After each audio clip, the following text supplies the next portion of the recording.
So in today's podcast, in Connecting Dots, we have Mr. Vikram Lalvani, who is the MD and CEO of Sterling Holidays and Resort.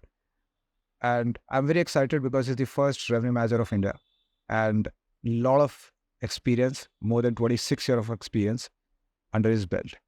I think मेरे लिए बहुत exciting होगा because being into revenue management field, ऐसे किसी इंसान से मिलना जिसने revenue management पहली बार इंडिया में शुरू किया, it's very exciting for me. Let's deep dive in his story and his journey. Sir, how are you? Very well, thank you. And So- thank you for having me here. It's my pleasure, sir. I really wanted to do this. सबसे पहला revenue manager India का, what was in your head while you were taking this responsibility? Well, it happened by default, it didn't happen by design. I've not done my hotel management. I've done my engineering and my MBA, and I was picked up to start off the practice of revenue management in the Taj. It was in 1997, and no one knew what revenue management was all about, rather than me.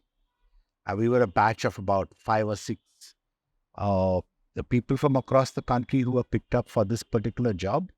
But I guess they had it very clear in their mind, people with a very strong analytical skill. They wanted it for revenue management. Now, the best question is, what is revenue management? And I didn't know. Neither did people know. Because in this industry in India, at that point in time, it was a very cut and dry, one price point, one market segment, very operationally driven business tactics were used. But I guess some point in time, the industry did realize that competition is coming in, and revenue management would play a key role in driving your profitability up. Now, what is revenue management? Frankly, even we didn't know, neither did I. I was given a book called Revenue Management by Robert Cross. Oh, And I was told, read it. And from tomorrow, start implementing it. Now, I mean, you're a kid. You're 21, 22, your first job. And I think that was the beauty of it all. Because you're creating a path for yourself. We didn't know what revenue management was, neither did I. So we had to use components of it, stitch them together, and actually imbibe them into a system which was already so strongly etched. yeah. So it actually did hone the leadership skills tremendously, because you had to go back to a very strong hoteliers, 30, 40 years hoteliering, and tell them that, hey, listen, you may have to change the way you work. Yeah. Gut Because feeling is gone. business is going to change. And this is the way you need to look at new business practices. And they would say, listen, 40 years I've been here, and you're trying to teach me, you're 21, I'm 50. So you're trying to teach me. So you had to handle it very tactfully. And I think that's where I think that's how leadership is born. And I would say that, having a real base of revenue management in this industry, and in any service industry for that matter, not only in hotels, is a very strong base for top leadership positions. And I'm glad that I went through that. What was the process of interview while you were getting into revenue management? What questions they would have asked you? It was, I think, more analytical oriented. And I think that's when they figured out maybe this person will be more suited for that. Person who's good with numbers, who very strong, and at that time there was nothing known as analytics, and Yeah. these are all buzzwords of today, data analytics. So are you able to analyze a spreadsheet? Are you able to analyze rates? Are you able to analyze inventory? Are you able to analyze demand? Are you able to analyze supply?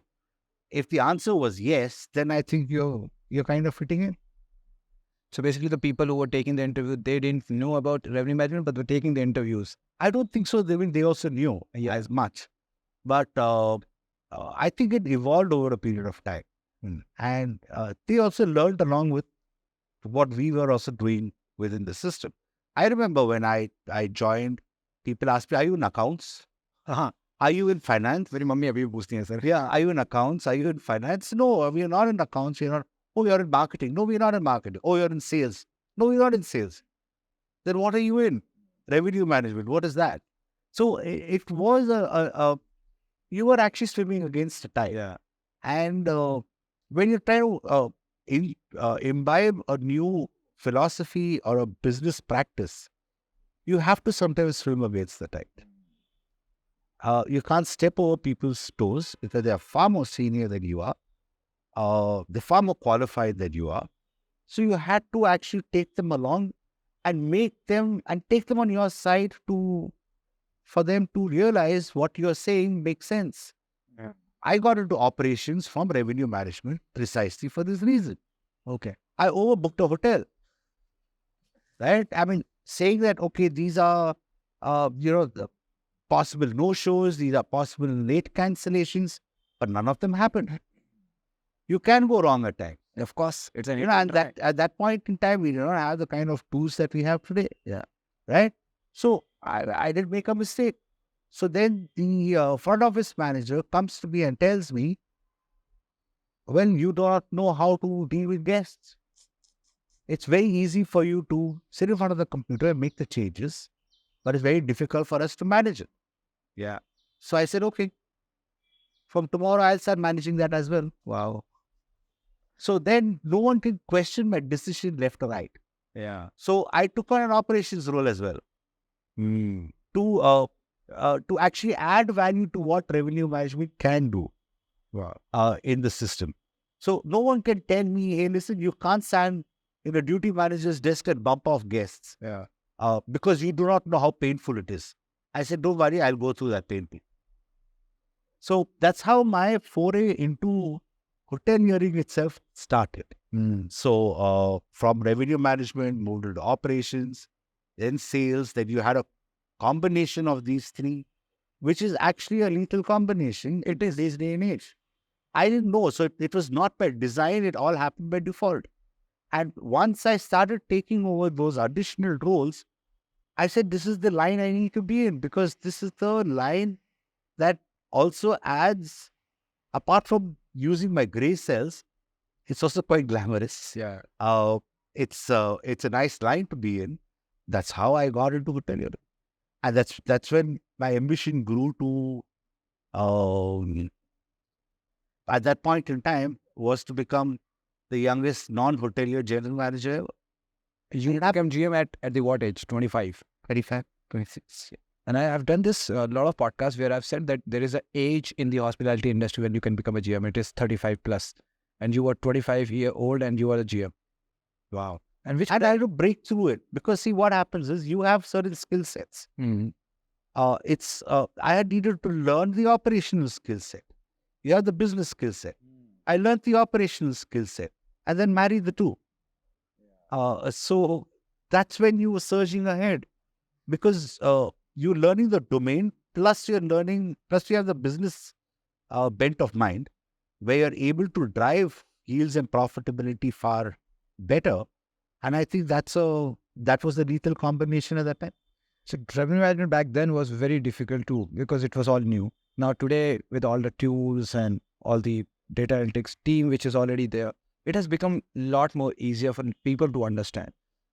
I know this for sure that I had a conversation with one of the guy who is a senior revenue guy. I asked him that, what does it take to become a good revenue manager? And he said, Prashant, nothing. That if you see a data and you're very sure about your data, and there will be a guy, a general manager with 50 years of age, and he will say that, listen, my gut feeling says, or my experience says this is going to happen. All that you have to have a confidence on your data and say, listen, it's bullshit because you are just feeling it that it has to happen. My data is saying this will happen and you have to follow this. And I think like whatever that you have mentioned right now, every guy right now in the industry who's into revenue management can feel this, because then you come out and you explain people that what you are saying is right, it's beneficial for hotel. And this should come automatically. Do you feel that today as well, this situation persists where GMs versus the revenue guy doesn't go along very well because they don't understand They don't understand each other. Yeah. One. Second is also you can't just drive business through data alone. Yeah. It also requires a judgmental aspect to overlay the data. The data or data analytics will help you gauge the direction. Yeah. But sometimes, that's the entrepreneurial spirit that needs to come in alongside. You have to make a judgment call. Yeah.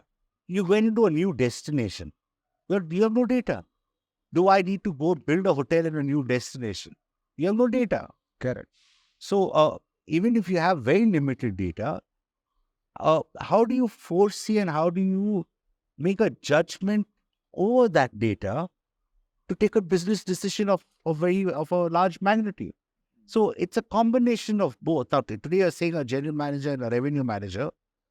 Unfortunately, and if I can be very candid in your show, today what we see of what's happening in revenue management is not revenue management, And is OTA management. yeah, because they have taken over the. That's it. It's about sitting at going at the back end of an OTA, giving a discount here, giving a mobile solution here, giving a mobile app discount here. That's not what it is.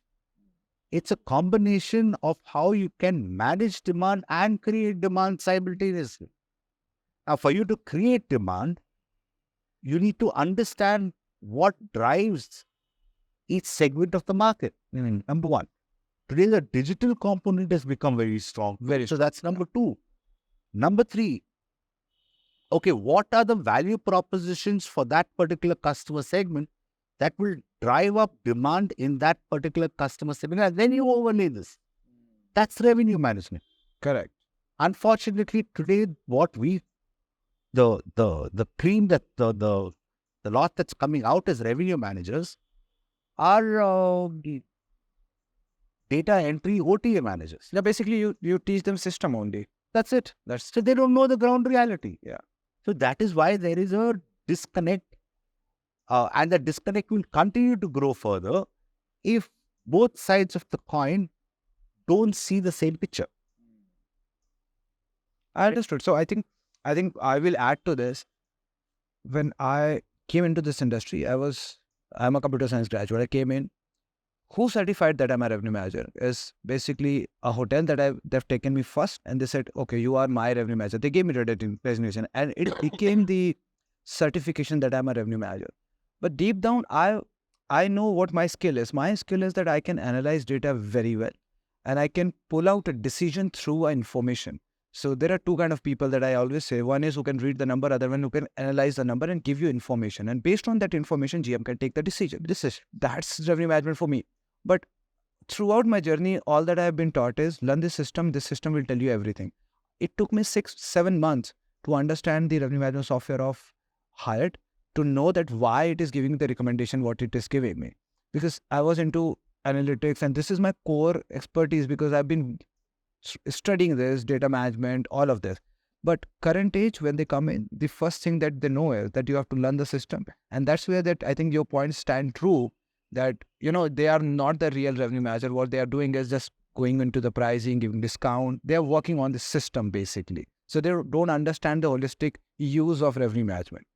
So from revenue management to operation, you have done your that part as well. You became the GM.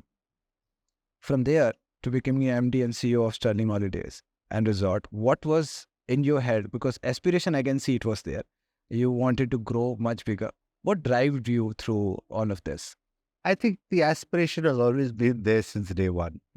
I won't call it ambition, but I would call it aspiration. There are ups and downs in life. You all go through that. We all go through that. Probably at one point in time, I might have considered myself as over-ambitious. So if I didn't become what I wanted to become at 24, but I became at 26, that would distraught me. I realized over a period of time that I think you cannot fix timelines to steep, number one. Number two is you will have ups and downs. And how you manage your downs to come back up, I think that's it's an art by itself. I learned it the hard way. Sometimes you may have to, like a caterpillar, you will have to go back 3 steps for the stone to actually then shoot itself forward with that force. So I didn't go through ups and downs. Everybody goes through ups and downs. The sailing was not all that smooth. Even as a general manager, I was very strong in one aspect of the hotel. I was learning the other aspects of the hotel. Uh, and like food and beverage, for example. And I'll tell you how I learned food and beverage. I had a very strong executive chef, and she was very good at the range. But when but she was very weak in, she didn't know what menu engineering was all about. So I said, hey, listen, I will help you with menu engineering, because for me, menu engineering is like chemistry. Yeah, of course. Yes, so I will do menu engineering for you. But you teach me these aspects too. But I learned food and beverage through menu engineering. Yeah. So alongside, I was learning other aspects of hoteliering too. And I was fortunate enough to work with very good uh, leaders in food and beverage who taught me food and beverage even while they were reporting it to me. So I would never say, listen, you're reporting it to me and I'm X, you're Y. No way. I would actually always put my arms around them and work with them. I think that's the difference again in leadership one needs to learn. But you have ups and downs. So I did finish, there are 3 stints as a general manager by 31, 32. And I owed all to the Taj for that. And I then did feel that I needed to get intellectually stimulated a lot more. And I switched industries. Okay.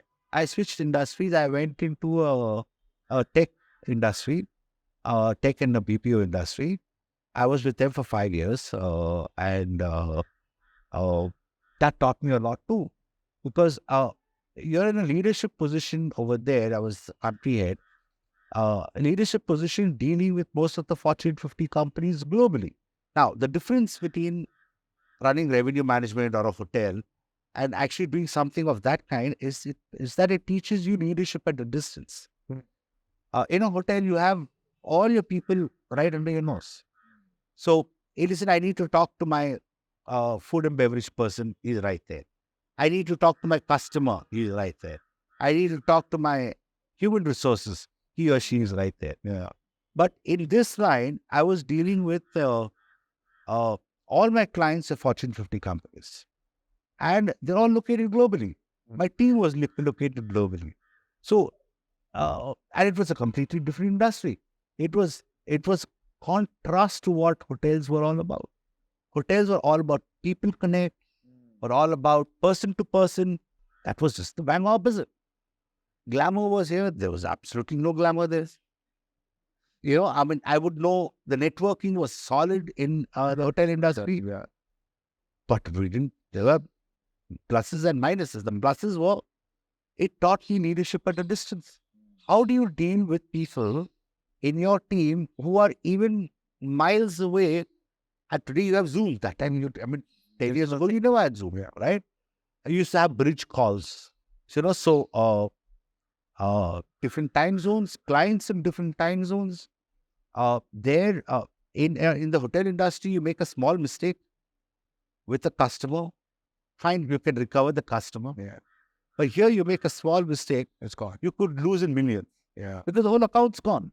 Yeah. So the risk proposition then changes. So it taught me a completely different perspective of leadership. Mm. You got to do multiple things at the same time.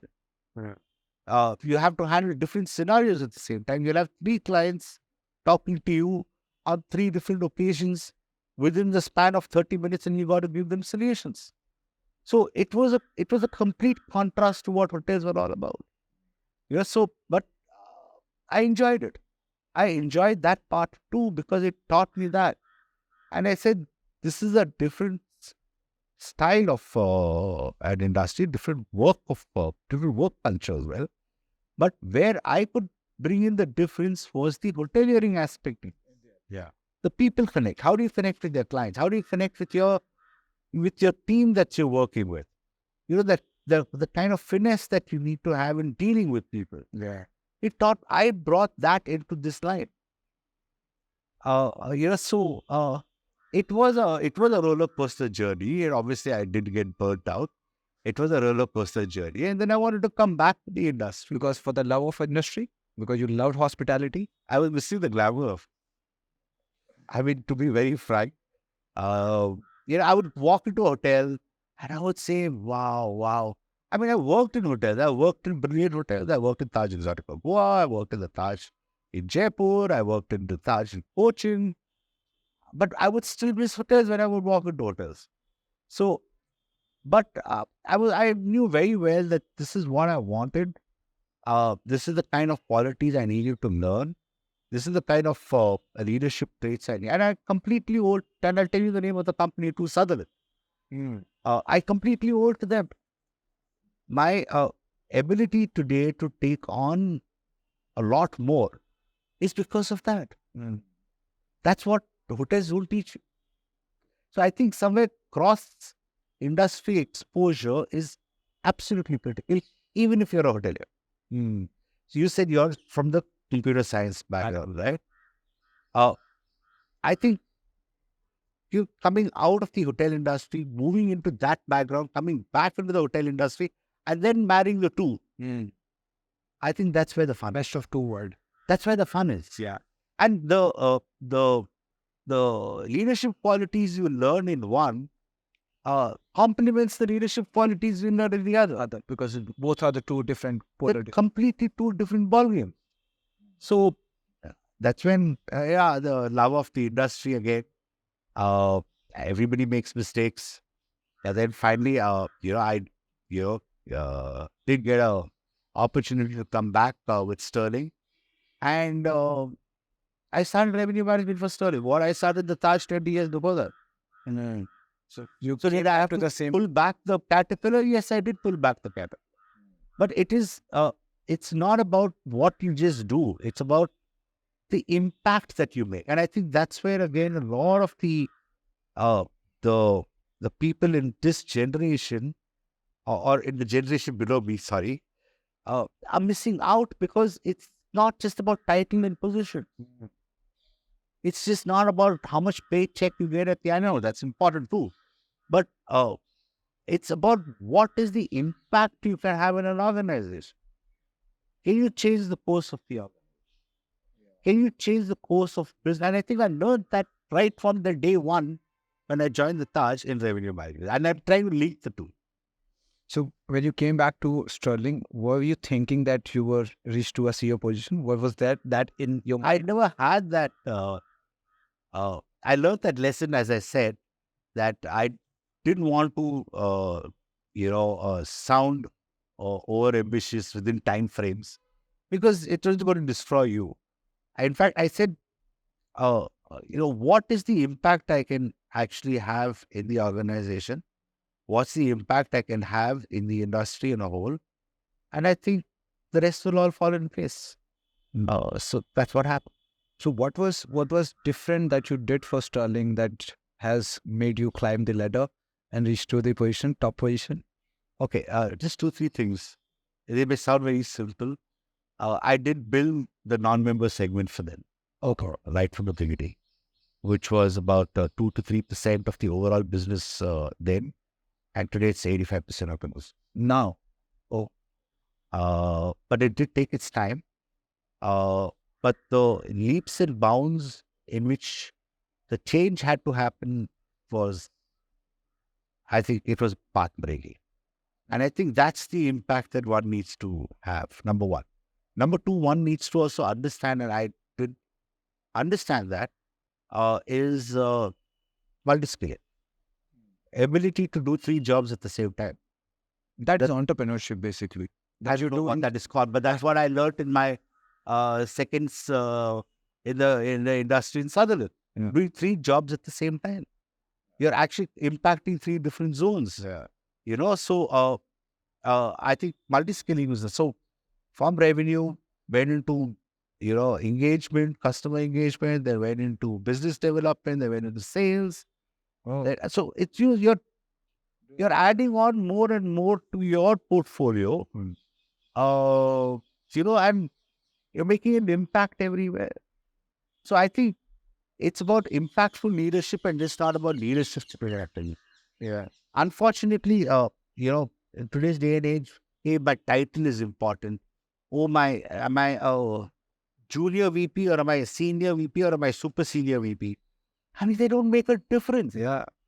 It's what is the impact that you can have on an organization, and you can change the course of the play.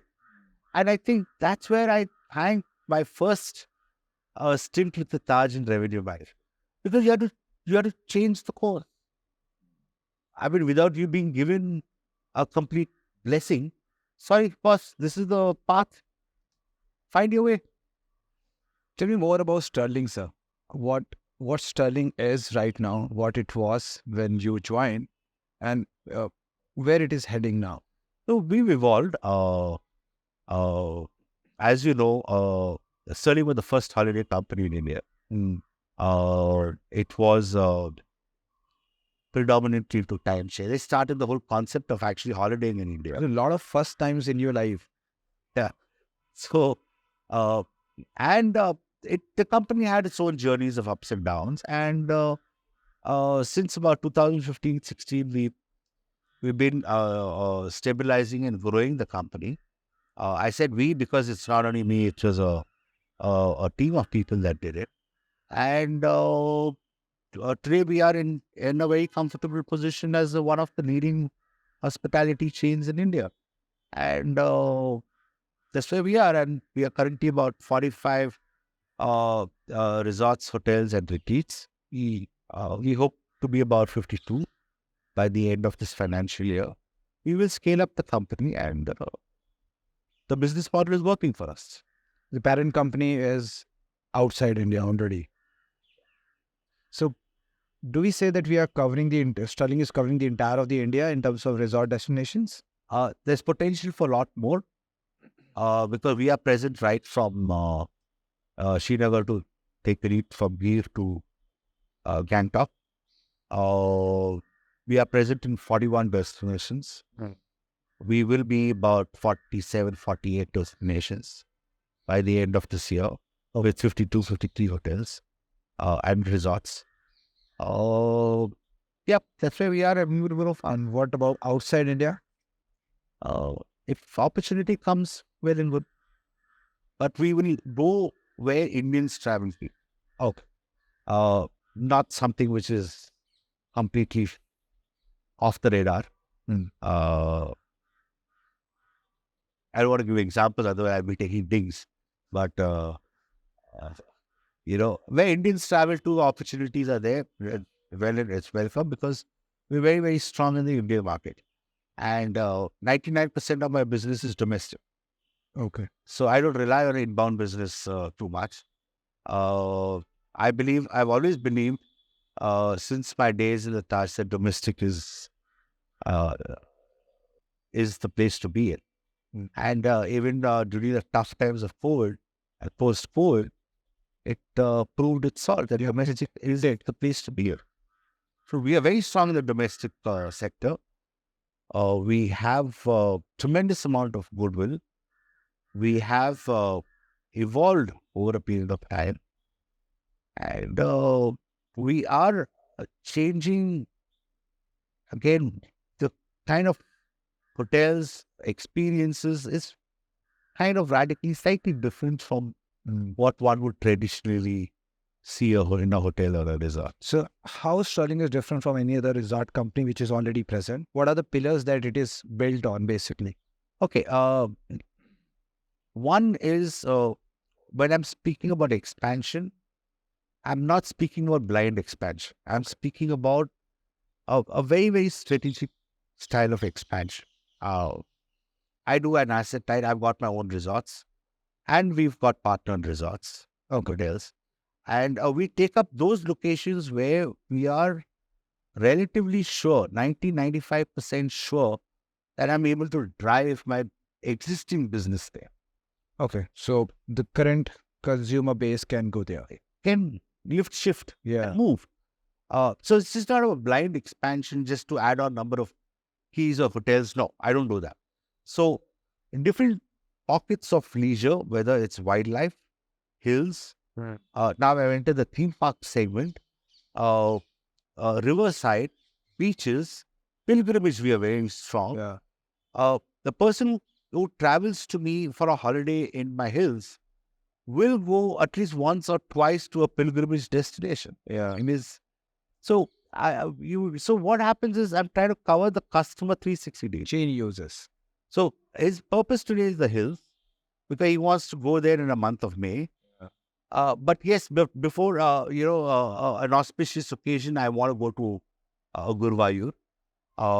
Then maybe I want to do something in Rishikesh.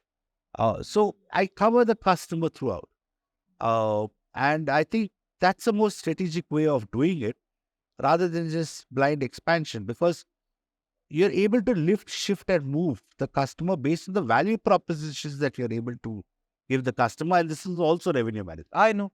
I understand. So I'm just trying to link. So for you, the location is very important. Yeah. So this is also a basis of revenue management, which is why I said that unfortunately revenue management today is more OTA management. Yeah. Nothing wrong in that, but this is where this whole the basis forms. So how are you able to ring fence the customer, create the value propositions for the customer, so you're able to lift, shift, and move.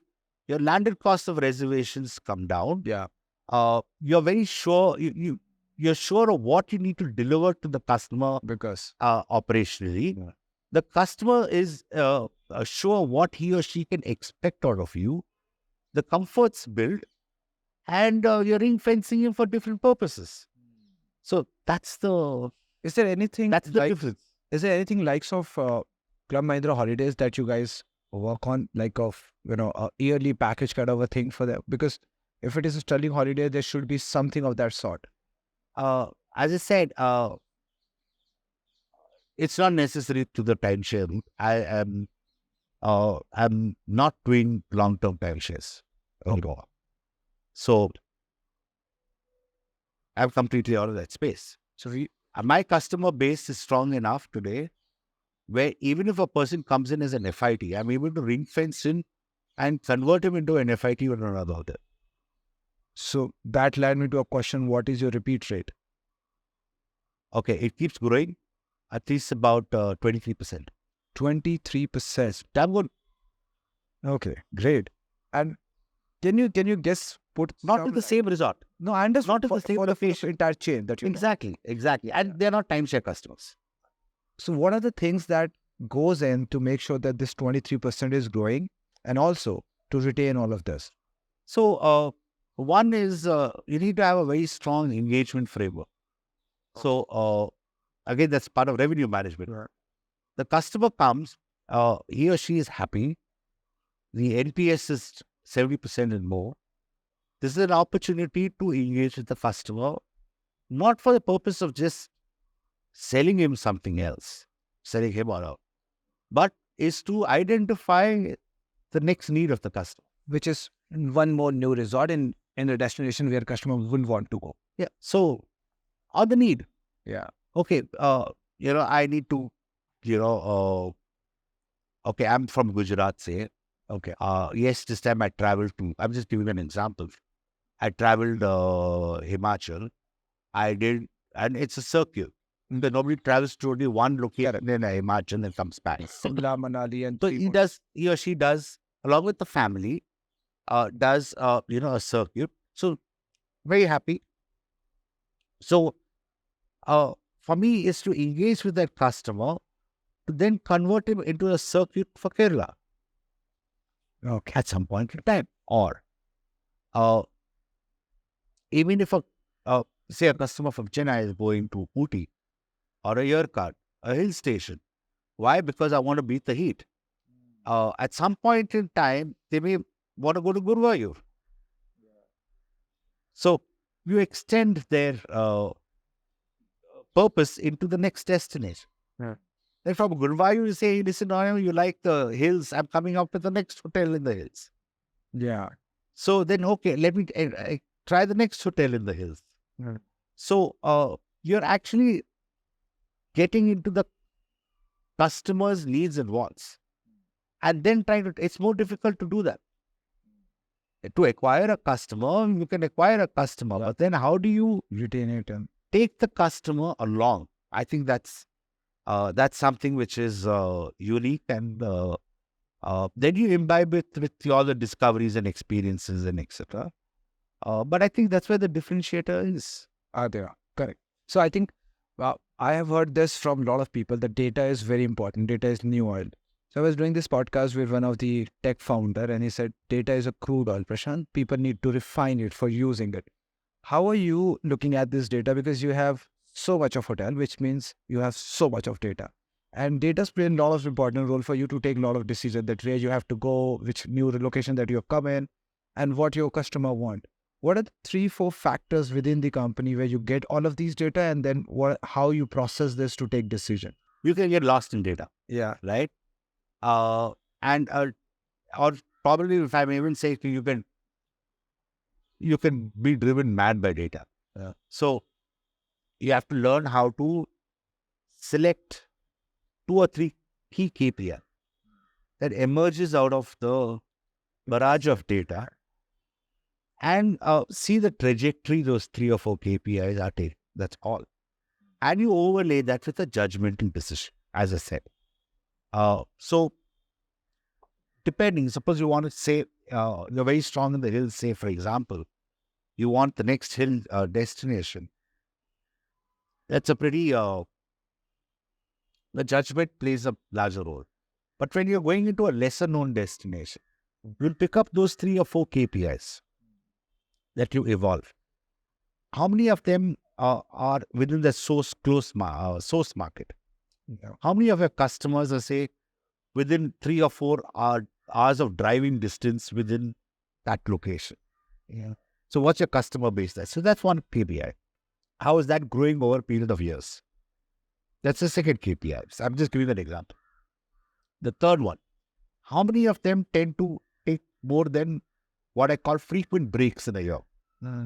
So a person taking 3 or 4 breaks is much more valuable than a person taking 1 break. So I measure the average number of breaks in a year. And then your fourth is, so length of stay does not matter in this case. He may even come for 1 night or 2 nights, but he's taking 4 breaks in a year. So 4 to the 8. Yeah, correct.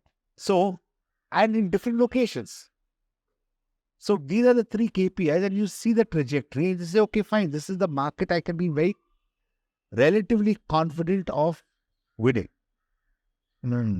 So I'll give you one example that I have tried once. So we're creating a hotel, virtual hotel. Suppose you have a hotel in Delhi. You take all the pictures and try impose this hotel that it is already there in Kolkata and run an ad and see if the people are trying to book that hotel or you getting calls. And that way that you know that this entire thing. So this is e-commerce thing that people do. This is called market surveying. And now what we do in hotel is that we do a feasibility study. We see that how much is the city occupancy, what is the ADR in the city, which location people come most, how far it is from the airport. People are staying in the area which is near the airport. So I think, what is your thought when it comes to building up a hotel? Does feasibility plays a very important role, one? And second, does a brand play a very important role when they go in? I think feasibility does play, so a brand does play a role. I mean, they say the Taj built Goa, right? Yeah. I'm a Taj. I was born and brought up in the Taj 12 years, so still that runs in my blood. It's the brand that built the destination. We built Ooty. Sterling built Ooty. Sterling built Kodai. Sterling built Anaikatti. I mean, we have not even heard of it. Yeah. Sterling built Yerkad. Sterling built Mussoorie. So, we were the first ones in Darjeeling, for example. So, the first ones in Puri. Today, everyone else is coming in. Yeah. So sometimes the brands also do play, because the brand should be strong enough where your customers can transpose from one point to the other. Because they understand the service that brand is going to give them. Is it the reason that people will go to the destination which has never heard of? Could be. I remember when we opened Anaikatti. It's actually very close to Coimbatore. It's about 45 minutes from Coimbatore, but it's in the Kerala side of the border. It's in the Silent Valley. I was very worried. I said, I don't know who's going to come. And we were probably the first hotel there. And I got the first call. I said, I'm going to send in reservations today. Right? I said, any call for a Naikati, this was about 6 years ago. Any call for a Naikati or any booking that comes in from any source or channel, please first ping me because I want to know who that person is. Because I was under the impression a lot of people from Coimbatore will drive it and they must be the first customer. Yeah. I was pleasantly surprised. It was a call. It was not any online booking. It was a call. And said, the person was from Pune. Oh. Said, hey, listen, I believe you opened a new resort. In the Naikati. I said, yes. Okay, Sterling has opened a new resort. So that means obviously the location, there's something in the location. And because I asked that person, why are you booking from Pune to here? Wow. I wanted to understand the Psychology and the reason. So you have to get into the customer's mind space. yeah. Right?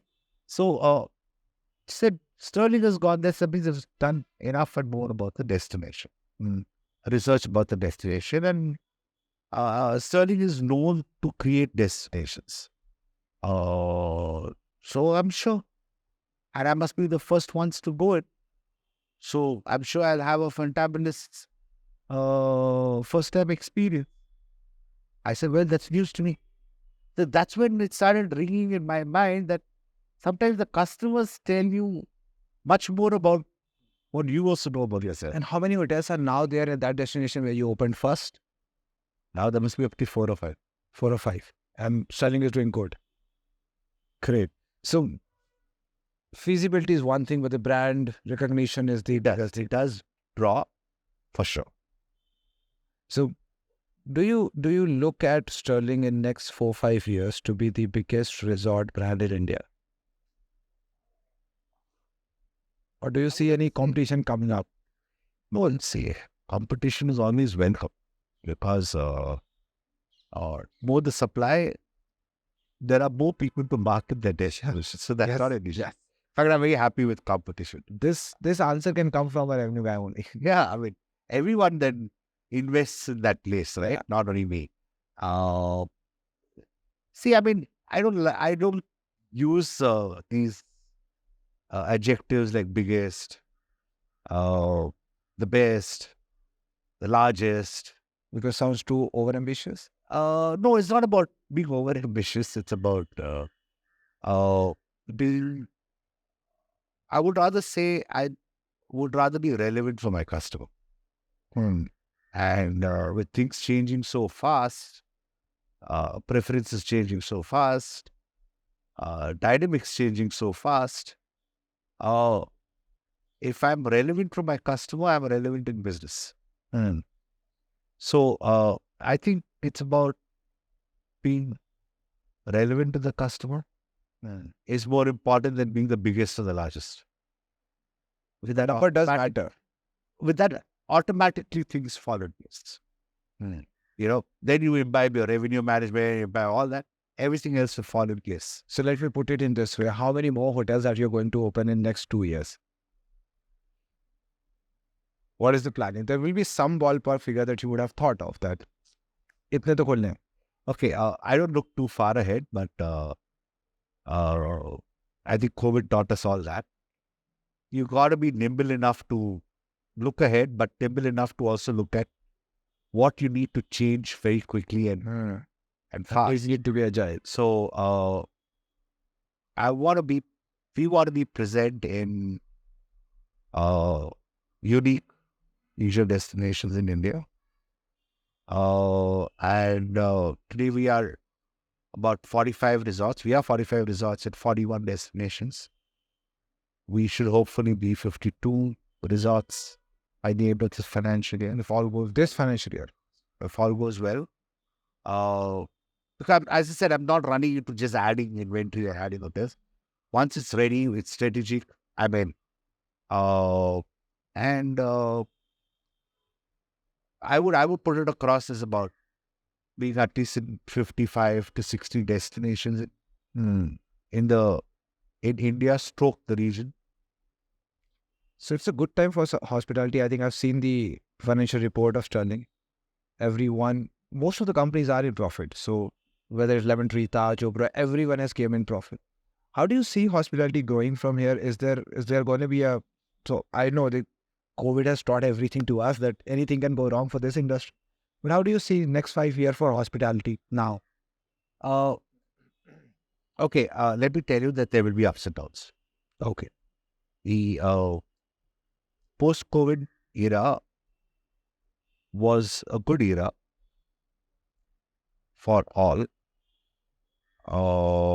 And I would say that even in the current financial year, you will have pockets of tough periods, and you'll have pockets of periods where you will smile. Okay. And I think it's quite visible already, to be very frank. We should not overkill the market either. We should not overkill the goose also. So I always say that, keep your price point directly proportional to the value proposition that you're This is delivering. a big topic of So discussion. you can't, while a revenue manager will think typical yield management and say, hey, listen, for that small cubby hole, I can charge 20,000. Yeah.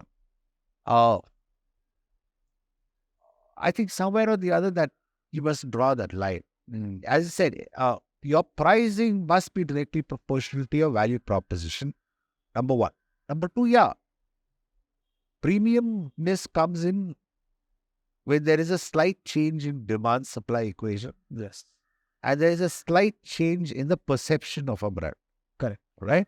Correct. So premiumness is driven by both these aspects. But you cannot only drive on both those aspects and forget your customer value proposition completely, because I may out of desperation go into that room at 25,000. Yeah, of course. I will never come back to you. That's not value for money. In an airline, it's different. It's different. Yeah. All right. If I have to fly one sector and Indigo charges me 25,000 low cost carrier, and they charge me 25,000, I will pay for it because I can't help it. There is no other. But will I not fly Indigo again? No. But how many